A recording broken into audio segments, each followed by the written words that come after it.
है अभी बीजेपी सरकार को लेकर के कि अभी आने वाले टाइम पे हम लोग का वायलेंस भी कम होगा, कंपनीज भी आएगा, सबको जॉब भी मिलेगा। बहुत होप लेकर हम लोग बीजेपी को वोट दिए हैं। कोई भी पॉलिटिकल लीडर किसी पार्टी का खरीदा हुआ होता है क्या?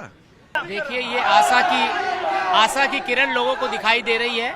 आज का दीपक दिखाई दे रहा है बंगाल के लोगों को कि अब कुछ 50 साल के बाद कोई ऐसी सरकार आई है जो सेंट्रल के साथ मिलकर काम करेगी। कैसे हैं विधायक जी? अच्छा, आप कहाँ से जीत कर आए हैं सर? पूर्वोत्तर उत्तर। अच्छा, ये हम लोग ये पूछ रहे हैं जो नए जीत कर आए हैं कि आप लोग कितने सालों से पार्टी कर रहे थे ये विधायक बनने के पहले? पार्टी से थोड़ा से जुड़े हैं 2016, लेकिन से ही। अच्छा, कि हम पहले संघों का कार्यकर्ता था, विद्यार्थी परिषद का कार्यकर्ता था पहले। अच्छा, लोग ये पूछ रहे हैं कि जब सरकार बन गई तो उनके विधायकों के पास आने वाले वक्त में जो ट्रैक रिकॉर्ड है कि हिंसा को लेकर के उनके कार्यकर्ता जो पहले वाम सरकार में होता था, जो टीएमसी सरकार में होता था, वो बीजेपी की जब सत्ता में वापसी हुई है तो उस तरीके की घटनाएं आ रही है। तो रोड मैप क्या है आने वाले वक्त में कि उस तरीके की घटनाएं नहीं होंगी? कुछ टीएमसी वाला ओटीबीजीबी बन के ऐसा कर रहे हैं, लेकिन हमारा विधानसभा में हम हटा दिया और पूरा शांति चल रहा है। ऐसा बदले की भावना जो प्रधानमंत्री कहते थे कि भय नहीं भरोसा चाहिए, बदला नहीं विश्वास चाहिए। जरूर। तो इसके लिए कोई रोड मैप है आप लोगों के पास? है। और ये बेरोजगारी, इंडस्ट्री? अवश्य भाजपा है तो सब समाधान हो जाएगा। चलिए, शुक्रिया। तो मैं कोशिश करता हूँ कि कुछ कार्यकर्ताओं से बात करूँ। बहुत सारे ऐसे कार्यकर्ता हैं जो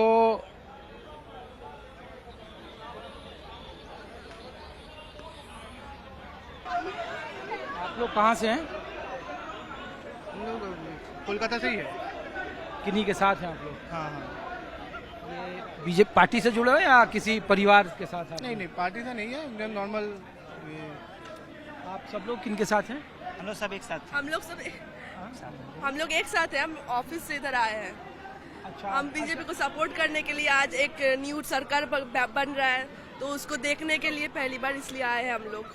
लोग ये पूछ रहे हैं कि जैसे पहले आप लोग कितने सालों से कोलकाता में हैं? हम इधर ही, मेरा बॉर्न एंड बॉटअप दोनों ही है। अच्छा, नहीं, हम लोग आप लोगों को देखे तो इसलिए हमने पूछा कि बहुत सारे लोग पूछ रहे हैं कि जैसे पहले था कि लेफ्ट की सरकार जब गई 11 में तो तृणमूल वाले आए, तृणमूल गए तो बीजेपी वाले आए, लेकिन एक पैटर्न नहीं बदला, बाकी चीजें बदल गई, वो वायलेंस नहीं बदला। जो लेफ्ट में था जब वो हटा तो वायलेंस तब भी हुआ, जब टीएमसी वाले गए तब भी वायलेंस तभी हुआ। तो आने वाले वक्त में बंगाल के भविष्य को आप लोग कैसे देख रहे हैं, ये खास करके वायलेंस के नजरिए से? हम लोग तो बहुत होपफुल है अभी बीजेपी सरकार को लेकर के कि अभी आने वाले टाइम पे हम लोग का वायलेंस भी कम होगा, कंपनीज भी आएगा, सबको जॉब भी मिलेगा। बहुत होप लेकर हम लोग बीजेपी को वोट दिए हैं।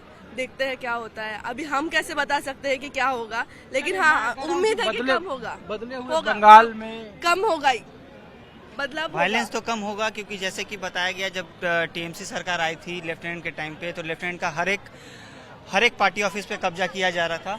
बट लेकिन इस बार जो है, जैसे बीजेपी की सरकार आई है, हर एक पार्टी ऑफिस पे कब्जा किया जा रहा था। बट लेकिन हमारे जितने एमएलए हैं, जो लोग टीएमसी गूंज से वही कर रहा है, वही झमेला कर रहा है, कोई बीजेपी वाले नहीं कर रहे। सब लोग ये भी कह रहे हैं कि जैसे लेफ्ट वाले टीएमसी हो गए और टीएमसी वाले बीजेपी में। यही मैं कहता हूँ, यही मैं बोलना चाह रहा हूँ कि जैसे कि जब लेफ्ट गए थे और टीएमसी आए थे तो पार्टी ऑफिस कब्जा किया गया था। और अभी बीजेपी आया है तब भी पार्टी ऑफिस कब्जा किया गया। बट हमारे में ये चेंजेस दिखा गया, जब टीएमसी वाले पार्टी ऑफिस कब्जा किए थे उस टाइम पे कोई एमएलए आके वो पार्टी ऑफिस फिर दोबारा से इनको टीएमसी लेफ्ट वाले को हैंड ओवर नहीं किए थे। बट इस बार जो है हमारे जितने भी एमएलए हैं बीजेपी के, हर एक चीज़ जो है उन लोगों को हैंड ओवर कर दे रहे हैं कि कोई भी पार्टी ऑफिस कब्जा नहीं किया जाएगा टीएमसी का। खुद यहाँ पे एमएलए जितने हैं मेरा जो एमएलए है लखन गोड़ाई, वो खुद जो है जाके अपना पार्टी जो कब्जा किया गया था वो पार्टी का वहाँ से झंडा खोल के वो टीएमसी को सौंपे हैं कि नहीं, यहाँ पे कोई भी टीएमसी पार्टी ऑफिस को कब्जा नहीं किया जाएगा। यही माइंडसेट लेके ही हम लोग वायलेंस कमाएंगे और ये वायलेंस यहाँ पे पूरे वेस्ट बंगाल में ही कमेगा। जितने वायलेंस हालात भी बदले, इसलिए हमने पूछा कि भाई ये ना कोई भी आ जाए पैटर्न एक ही देखने को मिल रहा है। और हम लोग भी पूछ रहे हैं कि भाई ऐसा क्यों होता है, बंगाल में जो सिटी ऑफ जॉय है, जो बंगाल का इतना एक कल्चर है, वहाँ इस तरीके की घटना है। सत्ता बदलते ही लोग हिंसक हो जाते हैं। ये तो लोगों का माइंडसेट है, ये तो लोगों का माइंडसेट है। टीएमसी का माइंडसेट ये था, बीजेपी का माइंडसेट ये नहीं है। अब बाकी राज्य भी देख सकते हैं, इतना वायलेंस नहीं है जो टीएमसी के ज़माने में था इधर वेस्ट बंगाल में। तो हम लोग होपफुल है, सरकार बदला है, हालात भी बदलेगा, बाकी के भी सब स्टेट बदलेगा। जाके देखिएगा तो बहुत सारे जगह पे जो है जहाँ पे बीजेपी है वहाँ पे बहुत सारा डेवलपमेंट हुआ है, बहुत ही ये हुआ है, जो कि हम लोग ये इसी भरोसा से बीजेपी को वोट दिए हैं और बीजेपी जो है इस भरोसा को रखेगी भी और बहुत सारा डेवलपमेंट भी होगा। जय श्री राम। जय श्री राम। तो देखिए माहौल में आपको दिखा रहा हूँ कि जो कार्यकर्ता हैं वो यहाँ पे बकायदा जय श्री राम और वंदे मातरम के नारे लगा रहे हैं। तो आप लोग कहाँ से आए भाई साहब? कैलकाटा से लोकल कैलकाटा से। कोलकाता से हैं। और आप लोग भाई साहब? कालीघाट से। कालीघाट कलकत्ता कालीघाट से आया। जय श्री राम, जय श्री राम। तो बताइए ये क्या बदलाव देख रहे हैं बतौर कार्यकर्ता कि पुरानी जो राजनीति थी बंगाल में और जो बीच में राजनीति हुई और जो अभी की राजनीति है उसमें क्या बदलाव देख रहे हैं? देखिए ये आशा की किरण लोगों को दिखाई दे रही है। आज का दीपक दिखाई दे रहा है बंगाल के लोगों को कि अब कुछ 50 साल के बाद कोई ऐसी सरकार आई है जो सेंट्रल के साथ मिलकर काम करेगी और शुभेंदु अधिकारी ही सीएम के पक्षधार है। उसका निमित्त कारण है कि उन्होंने इंडिया गठबंधन की नेत्री ममता बनर्जी जो कि पीएम नेत्री थी अपने आप को उन्होंने वो प्रोजेक्ट किया था, उनको एक बार नहीं, 2 बार नहीं, 3 बार हराया है और पूरे मतों से हराया है। तो ये तो विधायक दल की बैठक में लगभग ये तय है और होंगे वो। हम लोग ये सवाल इसलिए पूछ रहे हैं कि शुभेंदु अधिकारी के अलावा कोई पश्चिम बंगाल में ऐसा चेहरा नहीं, ऐसी कोई बात नहीं है। आपको पता है कि बीजेपी सरप्राइज देने में चैंपियन है उस मैटर में। तो वो ऐसा है कि वो इस बहुत सारी चीजें हैं जिनके पास विजन होगा, जो बंगाल का भविष्य अच्छा देखना चाह रहे होंगे और उनकी सोच उसके साथ ही रहेगी। भविष्य ज्यादा इम्पोर्टेंट है। के पास कोई विजन है, रोड मैप है कि हिंसा में जो पुराना पैटर्न था बंगाल का वो पैटर्न फिर आगे न बढ़े, ऐसा कोई रोड मैप है? देखिए डेफिनेटली रोड मैप है कार्यकर्ताओं के पास में। उसमें ये जो गली मोड़ मोहल्ले जो ये पार्टी ऑफिस थी, इसको हटाया जाएगा। इसके जगह पर लोगों को काम में दिया जाएगा। तो काम से लोग जब कनेक्ट हो जाते हैं तो किसी के पास समय नहीं है पार्टी ऑफिस में बैठ के टाइम पास करने का। तो ये लेकिन यहाँ है ना कि बहुत सारे जो कल्चर थे कि छोटे यहाँ पे अड्डेबाजी का जो कल्चर था, पार्टी ऑफिस ही था, अड्डा कल्चर नहीं था। वो पार्टी ऑफिस ही अड्डा मारने का तरीका था। तो वो चीज चेंज होगी। चूंकि लोगों के पास काम नहीं था, लोगों के पास एक अनिश्चित भविष्य था, तो लोग ये सोचते थे कि ठीक है भाई जो चल रहा है। किंतु अब लोगों को आशा की किरण दिख रही है। तो आशा का दीप जहाँ दिखता है तो उजाला। पहले जैसे लेफ्ट के समय में था कि थानों के बाहर एक अलग सा अड्डा होता था, वहाँ से चीजें तय होती थी। कई सारे ऐसे क्लब हैं। ये सब बदलाव मैं कह रहा हूँ कि अब वही वाले चीज की उसपे अब पहले टीएमसी के झंडे थे, बीजेपी के झंडे हो जाएंगे। नहीं, देखिए ये हमने देखा कि टीएमसी के झंडे थे, उसपे बीजेपी के झंडे लग गए, वही लोग बैठे हुए हैं। तो आपका कहने का अर्थ, आप जो प्रश्न करना चाह रहे हैं ये है कि लोग बदल गए, पार्टी बदल गई है लेकिन लोग नहीं बदले हैं। तो लोग नहीं बदले तो वही एजेंडा रहेगा क्या? ऐसा कुछ भी नहीं है। वे लोग जो ये इस धंधे में माहिर थे, वो लोग का अपने आप ही निवारण कर देगी ये सरकार। अपने आप ही ये हमने भी अपील की है कि ताकि वो लोग नहीं बैठे, वो लोग नहीं आए। शुक्रिया आप लोगों का। बताइए, आप लोग भी कुछ बोलना चाह रहे हैं? बहुत खुश है, बहुत आराम से चल रहे हैं। अभी कोई भय नहीं है। बरसात तो बहुत ज्यादा पड़ गया। बंगाल कुछ बदलेगा? बहुत कुछ बदलेगा। क्या? बहुत कुछ बदलेगा। शिल्प आएगा। जो 26,000 नौकरी चल गए हैं उसको सब नौकरी फिर मिलेगा। जो नौकरी का सही है उसको जरूर मिलेगा नौकरी। और होना चाहिए। 8,835 स्कूल बंद है, वो खुलेगा। अब लोग कह रहे हैं कि बंगाल में देवी पूजा, हाँ। मातृ पूजा, यहाँ बड़ा चर्चित होता है। हाँ। अब है कि अच्छी तरह से नहीं कर दिया जाता। अब जय श्री राम। हाँ, जय श्री राम तो कोई बात नहीं। अभी आगे इधर उधर घर घुमा के जय श्री राम बोलना पड़ता कि ये हिंदू सही है, तब जब श्री राम बोलने पड़ेगा। नहीं तो बहुत क्या कुछ होना चाहिए, क्या नहीं होना चाहिए तो आप जानते हैं, सांगठनिक है। ठीक है ना, लेकिन बारे हम लोग में बहुत ऐसा? खुश है, बहुत आराम से चल रहे हैं। हम हम लोग लोग का सीना 56 इंच हो गया। हम लोग ठहरे बंगाली आदमी, हम लोगों को बहुत डर था ये बीजेपी करने में। बीजेपी एक्चुअली यहाँ पे कहलाया जाता था कि ये नॉन बंगालियों का दल है, और खास करके ये टीएमसी सरकार, उन लोगों ने काम अच्छा खासा किया था, लेकिन बहुत दिनों से एक सरकार चलने से क्या हो जाता है ना, वो एक मौचक की तरह बन जाता है।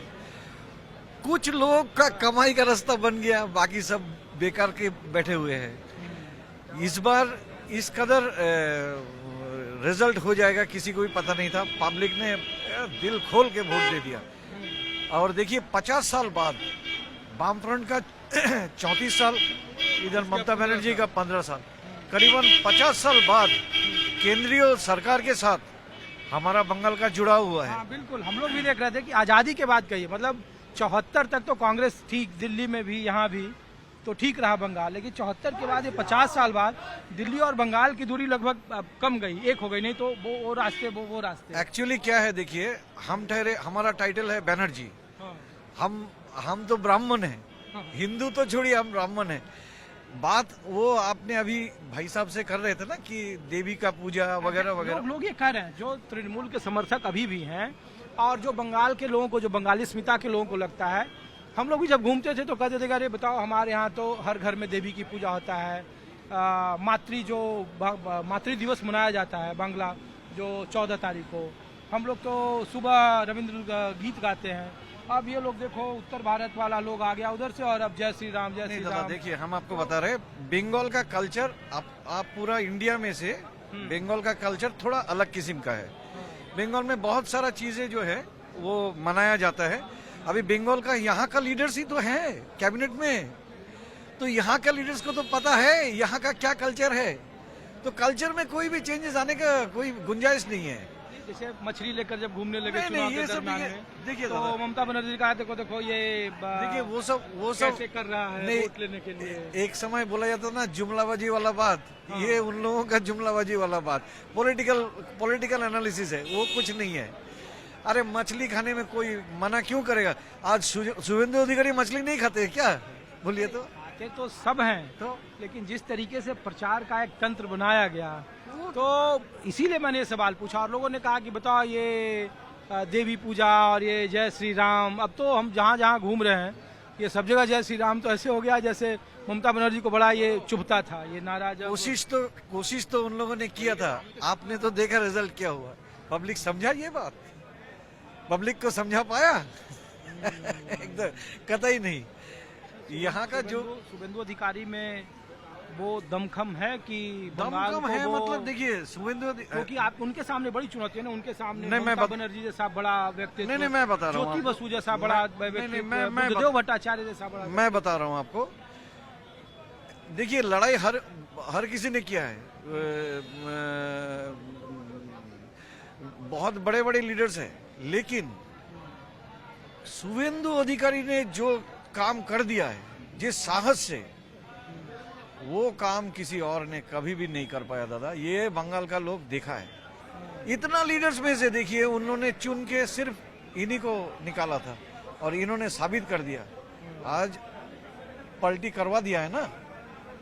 तो शुभेंदु अधिकारी का दम बहुत ज्यादा है दादा।